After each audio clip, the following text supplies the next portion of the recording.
Okay, we were talking about matinee theater, and you were telling me how you had to cut the Yes. shows to make them work for matinee theater, the Yes. already done, produced shows from Studio One, etc. Yeah. And what problems did that present? Well, the problem was that the show that as originally broadcast on Philco Studio One um, had already been cut down from the writer's script in order to make the 50 minutes or the 48 minutes or whatever it was. And usually when you cut, in order to make a time slot, the first thing that goes, and this is inevitable, is characterization. What you leave is plot, because you have to understand the story. And this is a very painful thing to do, because everybody wants to see the characters. The actors go crazy when their parts are trimmed and so on. So it's very tough in live. In film television, the 1 hour, that's done in post-production. So the actors aren't there, and it's still a problem. Anything in television has a precise time. So the people, the story people in New York tried to accommodate this by cutting before they sent the scripts out here. And they would cut, but they would cut, and they found it as difficult as everybody found it. Did they do it with the writers or themselves? Usually, frequently with the writers. Sometimes not, but frequently with the writers, because the writers were having another shot at something that they liked. By the way, in live television, the writer had retained the rights to the script. The network didn't. So anyway, they tried to help, and they went by an old rule of thumb, a minute a page, a minute of playing time to a page. Well, that's a kind of terribly generalized approach to it, because you can have heavy speeches on a page and it'll play a minute and a half. You can have a lot of quick material on a page and it'll play 30 seconds. But anyway, so they tried to help by cutting, and they'd cut, let's say, what they thought were 5 pages, but it wouldn't be nearly enough. So more cutting had to be done here, usually in rehearsal, which was very painful because the actors were right there saying, in effect, don't cut my line. I took the job because of that line or whatever. So it was very difficult. And there was a lot of tension in NBC Matinee Theater between the East Coast story office and the West Coast story and production. And it got very, very tense at times. And I have the greatest respect for Al McCleary, but he was inept at trying to settle this struggle. He chose really not to deal with it. I was very disappointed in him. I admired him, I liked him, but I thought as the guy on top of the pyramid that was something he could have handled. And he didn't handle it very well. At one point, things got so tense. Meanwhile, production is going on every day. Things got so tense that some of the people from the East came out here. Ethel Frank and her staff came out here to say, what's going on? Why are you doing all this cutting? And we have obligations to the writers who sold us these scripts. So Ethel and her associates went to a couple of rehearsals and spoke up in the rehearsal hall. You know, you can't cut that. That's a great line, and so on. And the director would turn to Ethel Frank and say, okay, what line can I cut? And so it got very, very tense.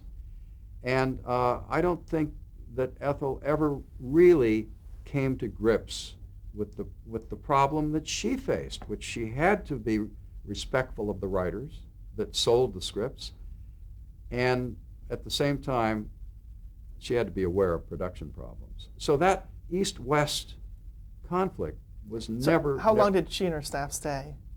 You know something, I left at the end of the first year, or into the second year of NBC Matinee Theater. I was in the planning stages, then the first full year, into the second year, then I went to CBS. I left. And I loved everybody. I was terribly fond of the directors, particularly, and all of the people on staff. It was just a great experience. But actually, I was pleased to leave that struggle. that was an endless, endless struggle that was never really fully resolved. The directors, who were really very good on it, would try to deal with the problem by having the actors pick up the pace. So they would sort of bite each other's cues and pick up the pace. Well, sometimes character dramas don't allow for that. It was a difficult chore. But Can you describe what a typical work week was on matinee theater? Sure. First of all, one of my responsibilities was the current problems that came from the rehearsal process. And a director would be in charge of, the casting would be done, they'd be in the first day of rehearsal. Would be a Monday? This would be a Monday. So the shows were, of course, they were done every day. The shows were done live every day. So every day I would get these calls. It didn't matter what. I mean, I'd get to work, and I would go immediately to the rehearsal hall. So I wouldn't even go to my office. I'd go to the rehearsal hall right away because I knew there was going to be some problem. So this was like the crack of dawn? You would Crack of dawn. Mm-hmm. And would go right into rehearsal, and I'd talk with the director, and that isn't working, and this isn't working, and we need some more cuts, and so on. And I would try to deal with those problems. And usually I could. You and your staff, or you alone? I was, I'm trying to remember now. Peter Kortner was there at the beginning. I was there. Norman Jacob was strictly working for writing the John Conte material. And, a young lady, excuse me, I'm forgetting an important name, a young lady named Helen Taney was also working in stories. And but you were assigned to a specific show, and you were in charge, so when these problems came up, that's you right. alone would have to sit there with the red pen and that's right. lines. But it would not be just one show out of 5. It would be, I was supposed to be available for the 5 shows. So I would go to a lot of the rehearsals and just drop in on them. The directors like Monty Johnson and Boris Segal and Livia Granito and Wally Grauman, I mean, they were very, very, Arthur Hiller, very, very talented people. And so I would go to see them, what's going on and so on. Do you need me at all? And I'd look at a rehearsal and I'd think, they don't need me, thank God. But anyway, that was a major, major problem. And it was a very difficult thing for a director to go to an actor and say, we're going to have to cut this speech and that speech, when the actor had accepted the job in the first place because that gave his character some coloration. Now, how were they rehearsing? Were they rehearsing and doing the show at the same time? Well, here's what happened. It was a very short schedule. Matinee theater was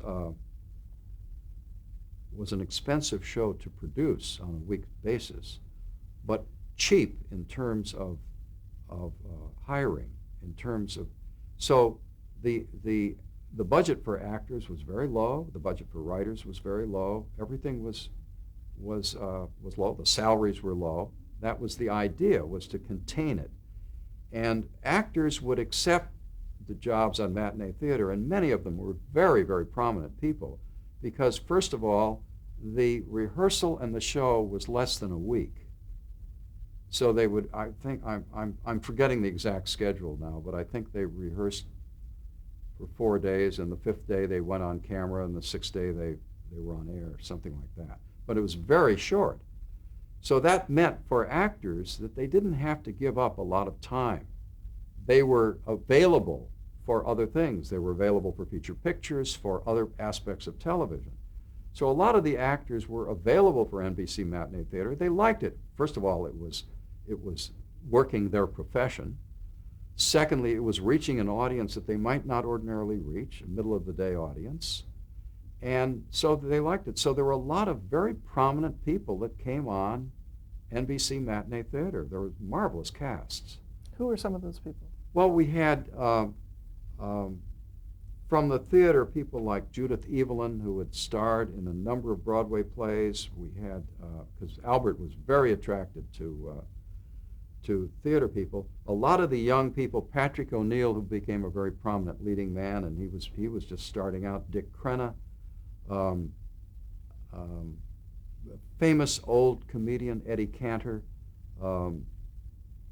We just about everybody in town at one time or another during the full run of matinee theater had worked on a matinee theater show. Was it just LA people, or was it people coming from Well, generally it was LA people. People who were already here because there was the problem of transportation. Once in a while, people would come out from New York because they had other assignments, and they would also do matinee theater. So the transportation was probably picked up by the studio that brought them out to do a feature or something else, and they also had the time to do NBC matinee theater. So it was. I want to mention a few names. I know Angie Dickinson. Angie Dickinson, yes, absolutely. She played in several of them. She was starting her career, and Lamont Johnson, who was a regular director, was also, prominent as an actor in radio and in television. And Lamont Johnson and a young actress named Karen Sharp, who was then getting very prominent in movies, played romantic leads in 3 or 4 shows on matinee theater. They were very good together. Karen was in The High and the Mighty with John Wayne, and she got quite a bit of attention. Just for reasons of identification, she later married Stanley Kramer, and she's now, Karen Kramer, she's producing now. But so we had a lot of young people starting out. What about people like Wendy Hiller? Wendy Hiller was a marvelous, marvelous British actress who had made an international hit in Pygmalion, which became My Fair Lady in the theater, a George Bernard Shaw play, and she played Eliza Doolittle in Pygmalion. And she was an international star, and she played in a matinee theater. I believe Wally Grauman directed it. It was a great experience for all of us. We all went up and introduced ourselves, and McCleary was thrilled that he was able to get her. So we were able to do things like that. Richard Boone, hard to believe, but he played Heathcliff in Wuthering Heights, and Monty directed that. You don't think of him in that part after seeing Olivier, but he was becoming a major name. Hugh O'Brian was becoming a star. Hugh O'Brian played in 1 or 2 of them. And one other name I'd like to mention is Sarah Churchill. Yes, Sarah Churchill was kind of an extraordinary character actress. She was one of Winston Churchill's daughters. She was the host of the half-hour Hallmark Hall of Fame and possibly went on into the 1 hour and played in several of the NBC matinee theaters. And she was quite a character, and I don't think she or her famous family would mind if I mentioned the alcohol problem that she made public, as many people did. But she was a trooper, and she did the show. We had a number of people with problems of that type who did the show, did it very well. A couple of people who were in AA, who came with their AA buddies throughout the rehearsal period. Every conceivable type of human personality was involved, because there would be up to 10 actors per show. I think it was budgeted at 10 or 12 actors per show. So it was a very busy experience. Do you think there's a lot of talk about the pressure and drinking and things? Do you think that was because of the pressure of doing live television, or the tight schedules? I think the drinking exacerbated the pressure, but I think that if people had the problem, I think that they came with the problem. Mm-hmm. But there's no question, because it was live, that the pressure was great. You couldn't take anything over. There were famous examples in live television of actors that went dry on camera, suddenly forgot. The other actors in the scene would have to fill in somehow. there were a lot of things that happened that were both sad and funny and of course actors were under that pressure. The other side of that was that in live television, the actors experienced a great energy because it was live, because there was a risk. And the risk gave them, there's great excitement in a lot of those live shows that if we were to see them today, that the actors had such energy. And they responded to it. But it was a combination for the actors of, oh my God, it's live, and thank God it's live.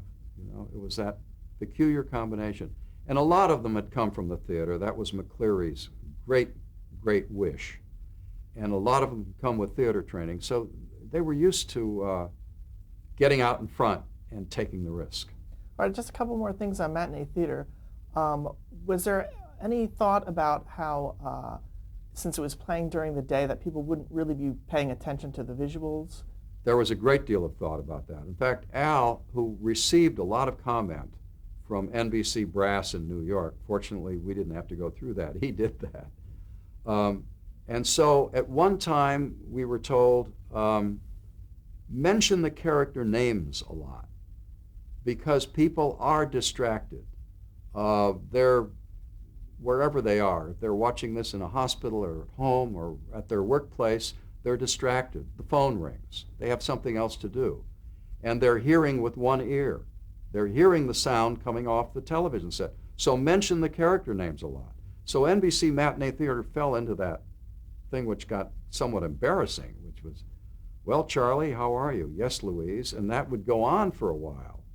And so that was a concern that everyone had. There was great knowledge that the middle of the day audience was not necessarily sitting down for an hour and absorbing it, that audience was jumping up and down doing other things. So that was very much a concern.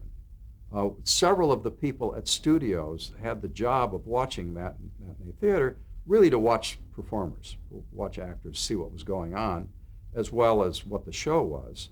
And every once in a while, I remember talking to one or two of them at the different studios. Have you been watching the show? What do you think? And I would always get, they sure do like to call each other's names, don't they? So that was a major effect of a reaction to who the audience is in the daytime. What would happen if a show went short? You talked about how they could go long. Yeah. If a show went short, it was a serious problem. So there had to be a vamping of some kind. And when it went short, John Conte had to stretch out his comments to try to make up 30 seconds or 40 seconds. And a stage manager would be there with instructions from the booth, stretch it out. There would be another possibility was an extra commercial, which would have to be adjudicated cost-wise. Would he do, talk to the actors or do some sort of informal? Yes. In other words, when a show was short, the director would not say to the actors, improvise another scene. That was not done. In other words, if the play was over and it was short, then the credits had to roll very slowly.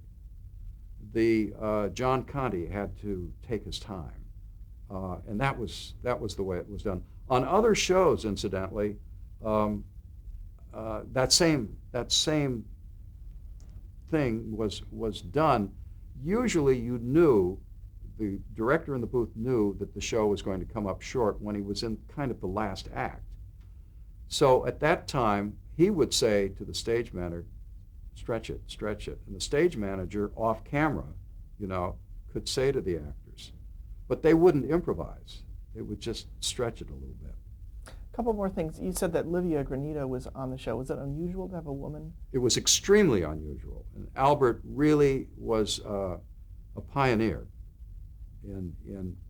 He had worked with Livia on other shows in New York, I think Cameo Theater, one or two other shows.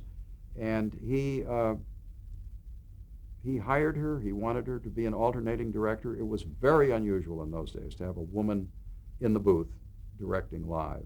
She did very well. And one other sort of superstar that Yeah. came that did matinee theater when he was young was Steve McQueen. Did you know him? Yes. Steve McQueen was very, very young when he did matinee theater.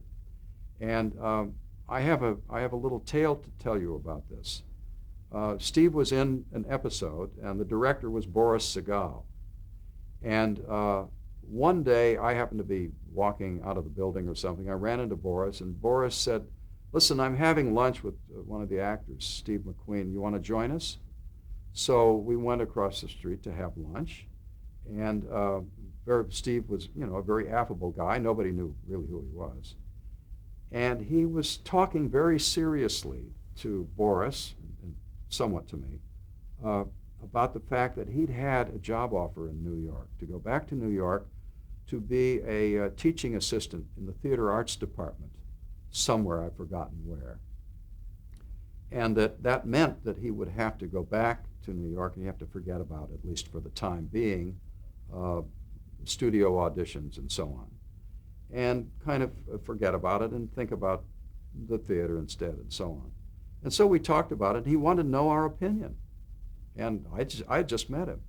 So Boris kind of talked around it. And I said, take the job. I mean, you're going to be in a good environment. It's going to propel you. You're going to be it's a distinguished environment. The theater is there. I think you should do it. A year or two later, Steve McQueen was starring as a bounty hunter in Wanted Dead or Alive, a half-hour show, and became a huge television star, and then a great motion picture star. But I always remember, that's why I'm not the head of a studio. That's exactly the reason. Now, for matinee theater, you talked about redoing other shows, teleplays, but were there originals done as well? There were a few originals, not many, but there were a few.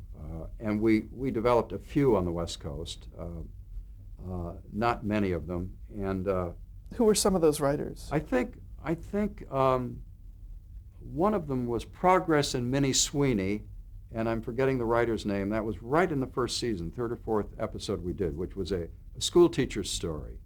And I think Ann Harding, a veteran movie star, played in it. It was a good show. It was an original. E. Jack Newman, a very, very busy writer in television, in filmed television, wrote an original called Passing Strange, which we did here. There were a few others like that. A few originals came from New York that were very good. Tony Spinner, who was one of the story editors there, wrote 3 or 4 originals that were good. But essentially, and I'm speaking now of my experience in the first year and going into the second year, essentially it was all the reuse of previously broadcast material. But as the show went on, and I've gone through the titles, more and more originals did show up.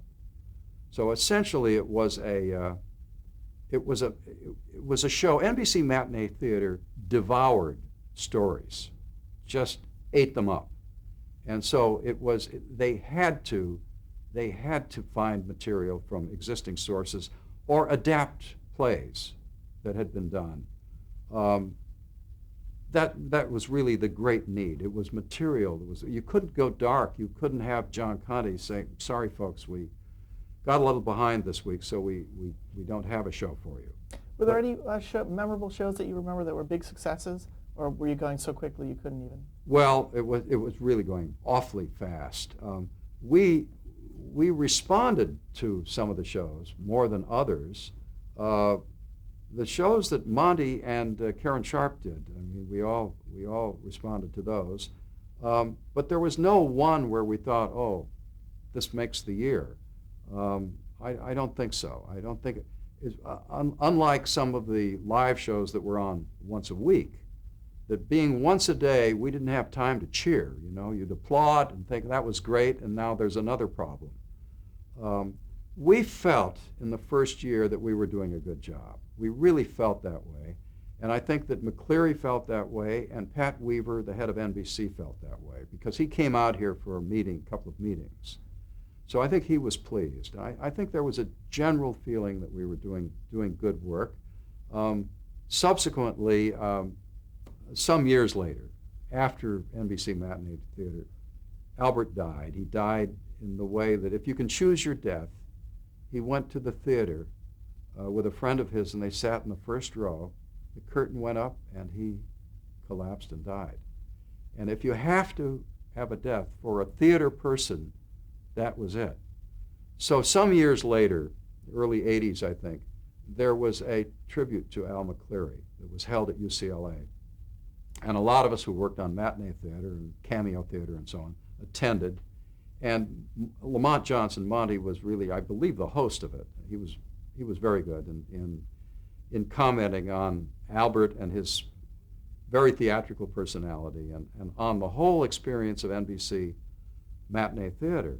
And when we were all there, we were all talking, actors, everybody, and recalling those incidents. And nobody said, remember that show or remember that show. It was just the total experience.